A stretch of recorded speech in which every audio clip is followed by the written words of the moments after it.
n'uyu urimo uvuga ibi ngibi siwe Sibomana Atanazi ku myaka 21 inkotanyi zimaze guhagarika jenoside. Yabaye umunyamakuru ukora igitaramo kuri Radio Rwanda guhera mu mpera z'igihumbi 1994. urumva yahawe ijambo, yahawe ijwi. Hari abantu bameze nk'intuza nk'inyoni, urumva uzifasha kuguruka, zamara kugera mu kirere zikakunyaho. Uyu Sibomana, nimba ari Sibomana Atanazi, nimba ari iki, ntahataniye n'inyoni. Ijisho ry'ubugenzacyaha ntirihuga. Dr Murangira kuri Sibomana Atanazi ushinjwa gukoresha amagambo apfobya jenoside. Ugiye ku muyoboro wa YouTube wa Sibomana Atanazi official, nubwo avuga ko yarokoye abatutsi muri jenoside, yumvikana agaragaza ko nta cyamubuza kwita umuhutu cyangwa umututsi amazina y'ubwoko bwabo aho kubita abanyarwanda. Ni icyago cyagwiriye igihugu, ahubwo niba ariko nabyita, kuko umuntu nk'uyu nguyu Slim Jesus. Yego, reka mbaye ikaze bakunzi bacu, mbasuze mbifurize kugubwa neza aho muri mwese. Impande zitandukanye z'igihugu, ngarukanye na Laila ameze neza? Ndashima. Urashima Imana? Tuganire mbere ko tuganira, tubanze twamamaze. Katubanze twibutsa abantu yuko uruhuru utafata amavuta, uruhuru ufite ibibazo byo kudacya, ugasanga umuntu arisiga ariko wapi, uruhuru utagira dufite itoto, uruhuru udafite fresher nyine, tufite product zabafasha. Ariko kandi n'abantu mushaka kugabanya ibiro, twabazaniye product zabafasha kugabanya ibiro no gutwika ibinure byo mu nda. Hanyuma abagabo mukoresha igihe gito mu kubaka urugo ko no gutera akabariro, namwe tubafitiye product zibafasha kongera icyo kibazo, gukemura icyo kibazo, ukongera igihe, ukagira ubushake, ndetse ugakemura n'ikibazo cyo kumara agahe gato cyangwa gucika intege mu gihe cyo gutera akabariro. Abadamu namwe ufite ikibazo cyo kubura ubushake, ibibazo by'ama infection, ibibazo byo kubura amavangingo, mwe tubafite product zabafasha gukemura ibyo bibazo byose. Wamagara kuri 0788359691 cyangwa se ukatwandikira 0788359691 cyangwa se ugateranyaho, ukabanza guteranyaho 250 wamamaye mu gitaramo mu gucuranga gakondo. Sibomana Atanazi ni umusaza watangiye gucuranga inanga akiri umwana, kuko iya mbere yise umugani w'impaca yageze kuri Radio Rwanda afite imyaka 21. Yabaye umunyamakuru ukora igitaramo kuri Radio Rwanda guhera mu mpera z'igihumbi 1994. Abamuzi bamuziho gucuranga ibicurangisho byose bya gakondo. Kurikira byinshi muri iki kiganiro, ari byo tugiye kuvuga nyine. Ubwo nibyo tugiye kuvuga. Noneho uwo nguwo ayo ngamateka umeze nk'usubiye hariya, witureba nk'iyo nkuru igihe yandikiwe. Iyi nkuru yanditswe ku itariki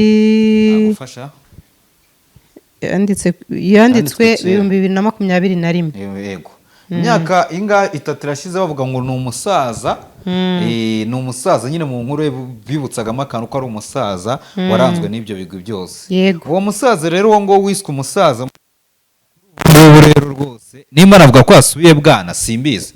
Ejo bundi yasohoye ibiganiro navuga ko bitari kuvugwaho na rumwe n'abantu benshi batandukanye, arangije n'ibiganiro 4 kuri ubu ngo amaje gusohora kuri YouTube channel yiwe. Ikiganiro cya mbere yanditseho ngo ukuri kuri jenoside mujye muvuga ibyo muzi. Ikiganiro cya kabiri arandika ngo mureke iterabwoba ni mundusha gukunda igihugu. Ikiganiro cya gatatu ati nabwo FPR inkotanyi zarokoye abatutsi biwacu. Ni se wabarokoye se? Icya kane ngo yanditse ngo itangazo ry'umwami w'igitaramo mu Rwanda. Uyu mugabo nako uyu musaza agamije iki? Buriya bajya bavuga ngo gusaza nabi no gusazira ubusa.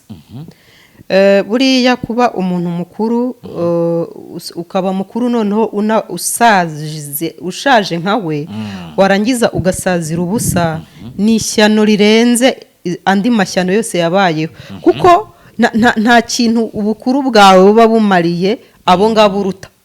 kuko ubundi iyo bavuze ngo inararibonye biba bisobanura ngo uba ugomba kuba inyangamugayo mu kuri no mu myifatire.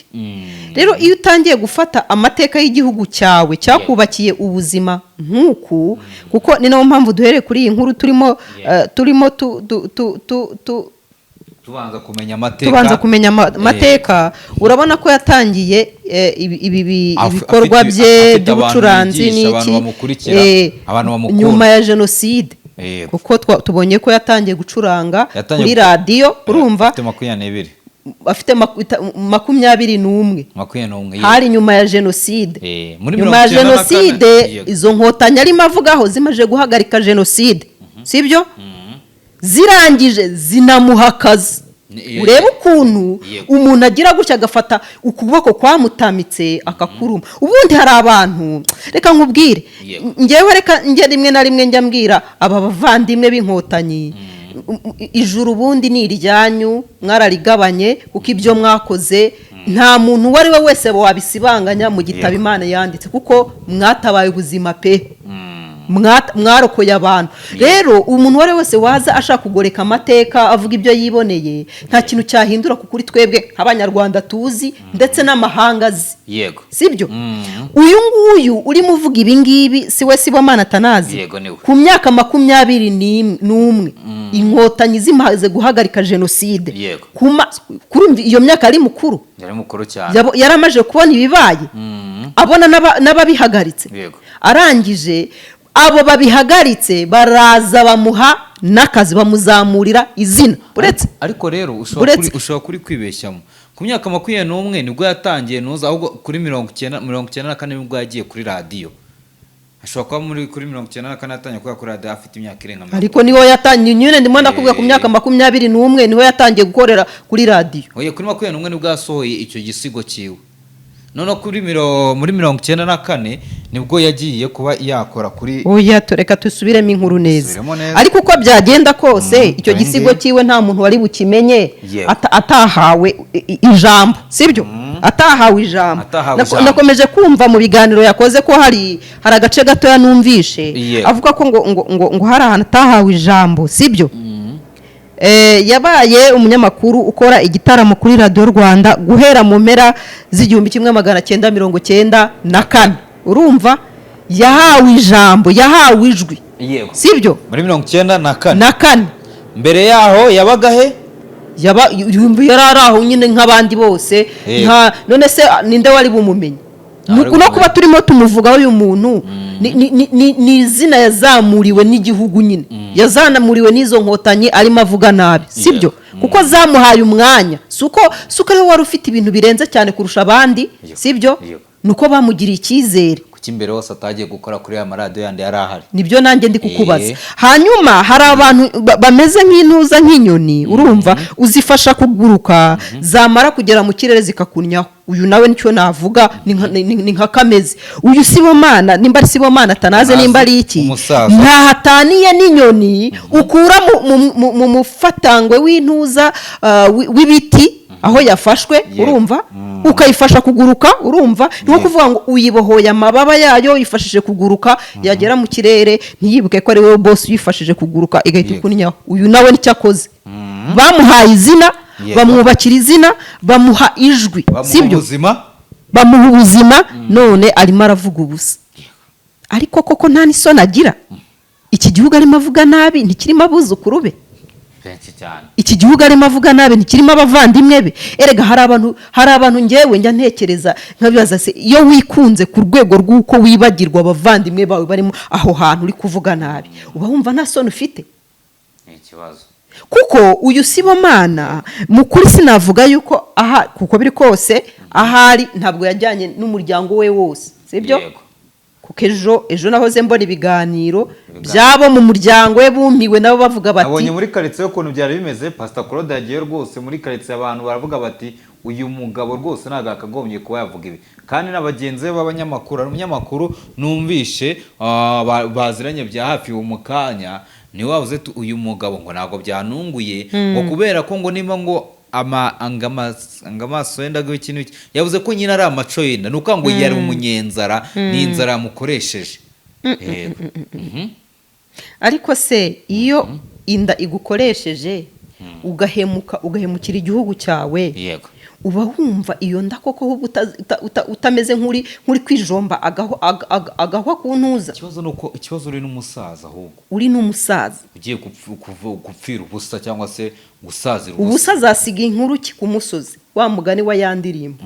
ubu nk'uyu azavuga ko naramuka apfuye, kuko aho arimo yerekeza, urumva n'imyaka maze, urumva azavuga ko asize nk'uruki imusozi. byawe n'ibiti bitabapfu, n'ibitabapfu arimo arata. none se urambwira yuko ubu buzima atubatse, urumva atubatse ku myaka ye 20, agiye kubwubaka kubera yuko abaye ikigarasha, avuge nabi igihugu cyamuhetse, cyamutamitse. amafaranga aramumariye iki? arayakoresha iki? wenda baba bari kwishyurwa n'ibigarasha, ko mbona n'ubundi wa mugani asa nkaho yashizemo. kuko numvishe nka mugenzi ari kuvuga ngo ni ukubera amafaranga. buriya iyo ushaje warangiza n'ubwonko bwawe bugasaza, sintekereza yuko wasubira inyuma ku rwego rw'uko wavuga ibisa nk'ibingibi yakoze, kuko ibingibi yakoze ntabwo ngiye mbyita ko ari ugusaza, ntimunabyitiranye, sibyo? ni ibintu byari bimurimo, kuko buriya iyo uri inyangamu, iyo uri inkundamugayo, uhora uriyo, ahubwo ikibura urabivukana.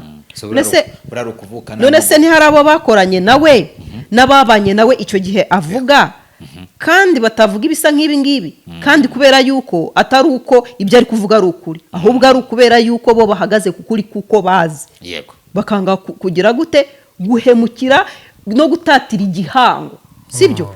uyu mugabo agira igihango n'inkotanyi, sibyo?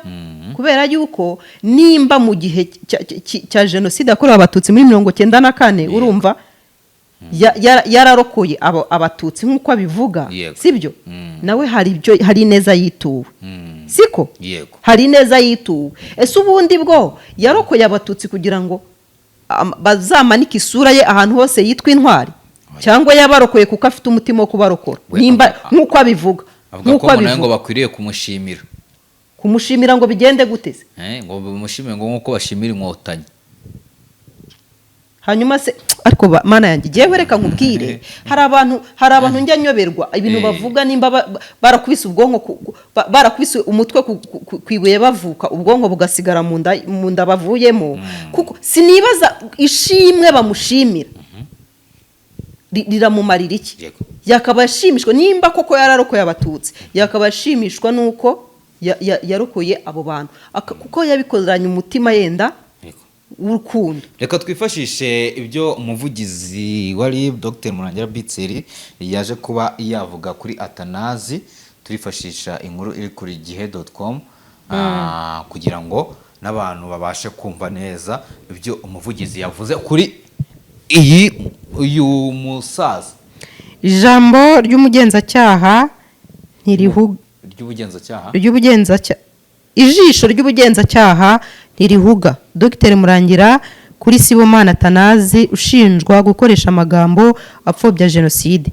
umuvugizi w'urwego rw'ubugenzacyaha RIB Dr Murangira Thierry yabajijwe ku magambo amaze iminsi avugwa na Sibomana Atanazi wigize kuba umunyamakuru wa Radio Rwanda. benshi bahamya ko apfobya jenoside, asubiza ko ijisho ry'ubugenzacyaha rihora rireba. yabigarutseho ko kuri uyu wa 21 Mata 2026 ubwo yari mu kiganiro n'abanyamakuru yabajijwe kuri Sibomana Atanazi ukoresha umuyoboro wa YouTube yitiriye amazina ye winjiye mu murongo benshi bahamya ko ari uwo gupfobya no gushaka kugoreka nkana amateka ya jenoside yakorewe abatutsi. Dr Murangira Bitseri yasubije ati buriya ijisho ry'ubugenzacyaha ntirihuga. ngira ngo murumva icyo nsobanura. niba mwarabibonye ijisho ry'ubugenzacyaha ntirihuga, ibindi ntacyo mbisobanuraho. ugiye ku muyoboro wa YouTube wa Sibomana Atanazi official hariho ibiganiro bibiri bimaze umunsi umwe bishyizweho kimwe yagihaye umutwe ugira uti ukuri kuri jenoside mujye muvuga ibyo muzi. Uyu mugabo wiyita ko ari umunyamakuru w'umuhanga cyane ko yahoze kuri radiyo Rwanda avugamo amagambo menshi yumvikanisha gupfobya jenoside yakorewe abatutsi. Nubwo avuga ko yarokoye abatutsi muri jenoside, yumvikana agaragaza ko nta cyamubuza kwita umuhutu cyangwa umututsi amazina y'ubwoko bwabo aho kubita abanyarwanda. Ngaho nyumvira ngaho nyumvira umuntu wiyita umuhanga, sibyo? Ubwo buhanga bwe nta kintu bwamumarira ngo abukoreshe asubiza ibihe inyuma, asubire mu mateka igihugu cyagize, arebe aho aya mazina we ari gushyira imbere y'amoko, aho yagejeje u Rwanda, bikaviramo kwicwa kw'abatutsi barenga miliyoni mu 1994. aniyitirira ko ashobora kuba ngo hari abo yarokoye. Ibinda bidabutinga kubera yuko uramutse hari abantu warokoye waba warabarokoye ku bw'urukundo, sibyo? Utanifuzaga ko ibiri kubabaho byaba, hanyuma ukifuza kugarura aya moko, uzi n'ikibi yakoze. Urumva uyu muntu ubwo ari umuntu muzima cyangwa ahubwo ni icyasha, ni icyago cyagwiriye igihugu, ahubwo niba ariko nabyita, kuko umuntu nk'uyu nguyu aba ashaka kumeza. Iyo uzanye ibintu nk'ibi umeze nk'ushaka gusubiza abantu mu bihe by'ahashize. None se uba wifuriza igihugu ineza? Ese uba wifuriza abo banyarwanda bo ineza? Ubu hari umunyarwanda wese ukunda igihugu wamubwira ngo usubira muri ibi bintu by'amoko akakwemerera? Azi neza icyo byakoze. Nta muntu n'umwe wabyemera. Hanyuma Sibomana yumvikana kandi avuga ko abantu bakunze kuvuga ku mateka ya jenoside yakorewe abatutsi benshi batari bari mu Rwanda mu gihe yakorwaga mu gushaka kwerekana ko batazi ibyabaye cyangwa bavuga ibinyoma. Ariko ibaze, ni gute umuntu yaba yariciwe abe bose banari kumwe anerekana aho none se bariya tubona batanga ubuhamya berekana inguma ibikomere basigiwe by'ingaruka ya jenoside yakorewe abatutsi, bariya nabo ntibari bahari?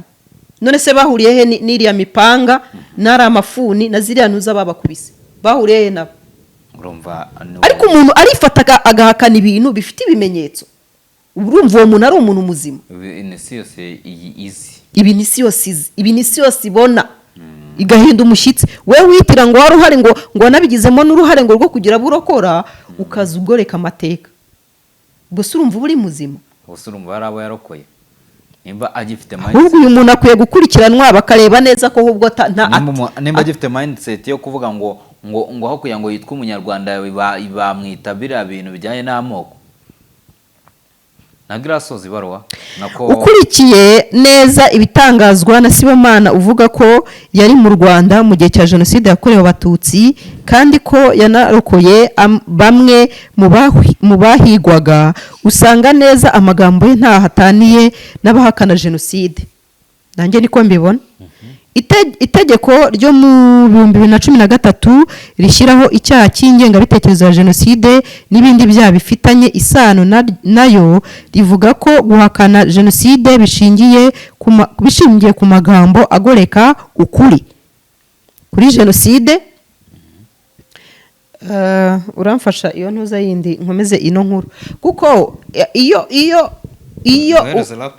yego iyo ugize gutya ukavuga yuko jenoside abayihagaritse atari bobo, urumva biba bisobanura yuko urimo none se jenoside yarateguwe, sibyo? Ishyirwa mu bikorwa n'abantu runaka bagamije kurimbura abatutsi, sibyo? Kubamaraho, kubatsemba. Urambwira ko aba bantu bari bafite umugambi wo gutsemba abatutsi nibo bageze igihe baribwiriza baravuga ngo reka duhagarikira? Yego niko byagenze? Cyangwa ahubwo hari abaje bafata umwanzuro wo kuvuga ngo turahagaritse, bakumira abo bantu bicaga barabahagarika? akira kaze muzanire. None se we ko mbona ahubwo wagira ngo ubwonko bwe buracuritse sibyo, ko wagira ngo ubwonko bwe buracuritse iyo ari kubwira abantu sibyo, iyo ari kubwira abantu ibyo amateka ya jenoside urumva nk'uwari uhari ntabasobanurire ese yahagaze bigenze gute ngo nabyo abisobanure abayumva babwira batagira ubwenge. Ikibazo oya nimba avuga yuko inkotanyi atari zo zahagaritse jenoside none ninde wayihagaritse? Ni se? Ni nyina se? Ni nyina se? Ni bene wabo se? Ahubwo bacungire hafi ashobora kuba yaramaze abantu uyu mugabo. Uyu mugabo yamaze abantu kabisa. Uyu mugabo wita ko ari umunyamakuru w'umuhanga cyane naringeze kuko itegeko rigena sibyo? Yego. Naringeze ku itegeko rigena iki cyaha. Aha.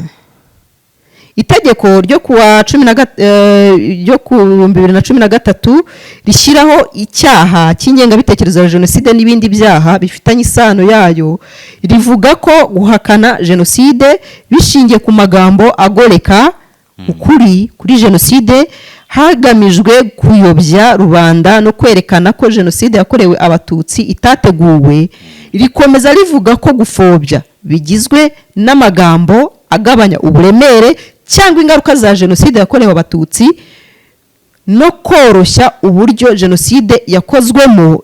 Itegeko riteganya ibyaha n'ibihano rigaragaza ko ibyaha by'ingengabitekerezo bihanishwa hagati y'imyaka 5 n'imyaka 15 y'igifungo hiyongereyeho n'ihazabu y'ibihumbi 500 kugeza kuri miliyoni 2.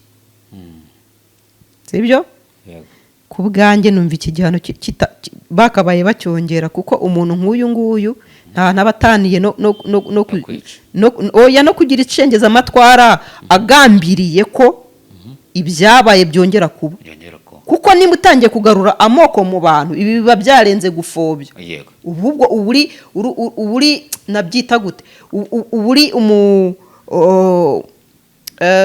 ufite ingengabitekerezo yo kongera sibyo, kongera kubiba amacakubiri n'urwango mu bantu ngo bongere basubire mu icuraburindi igihugu cyahozemo. Ibi rero ngewe ku bwanjye nagufata ahubwo nk'uri gutegura kuko nimba jenoside yarabaye abayiteguye barabanje gushyira amacakubiri mu bantu bakabashyiramo amoko n'ibindi urumva, wowe ukagaruka nabwo ushimangira bya bintu ntawe utaniye n'abo bantu. Reka ngushimire, reka dusoze. Arakoze cyane. Mwakoze.